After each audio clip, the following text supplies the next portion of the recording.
You know, I have still not seen A Big, Bold, Beautiful Journey in theaters yet, but I swear to God, every single time I hear this movie, it sounds like a film that Donald Trump made. Like, come on. Mr. President, this executive order reassures that all Americans see a big, bold, beautiful journey within the next 30 days. Ah, yes, a big, bold, beautiful journey. And it's not just me saying it, everybody's saying it. You know, this all started a couple months ago when little Margaret Robbie and Will Ferrell's brother came into my office and they said, "Sir, quite frankly, movies are not great anymore, and we need you to make movies great again." And I said, "You know what?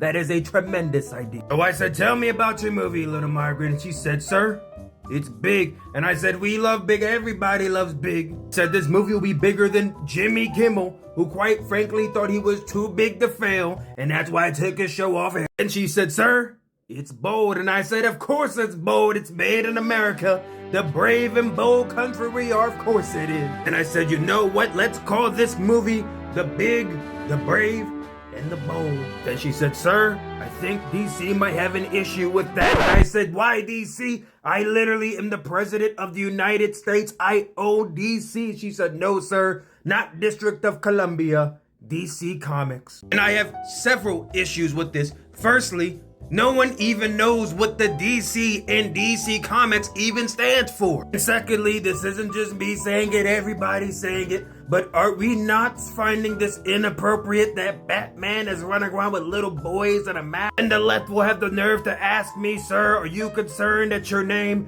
may be in the Epstein list?" Maybe they should be worried that Bruce Wayne's name might be Bruce Wayne being on the Epstein list. I mean, he's a man running around with a boy named Dick.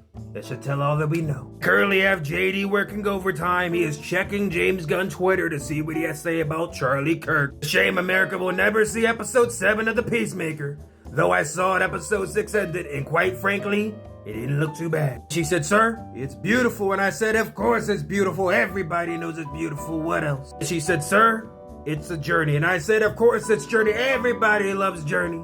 Don't Stop Believin', greatest song of all time. Just like this will be the greatest journey ever, even greater than Columbus. Journey might be so great, we might have to rename Columbus Day Big, Bold, Beautiful Journey Day. I have not gotten a chance to watch the movie yet, but very smart people have told me it is the greatest movie they have ever seen. That is why I have just signed the executive order to make sure you all go see it.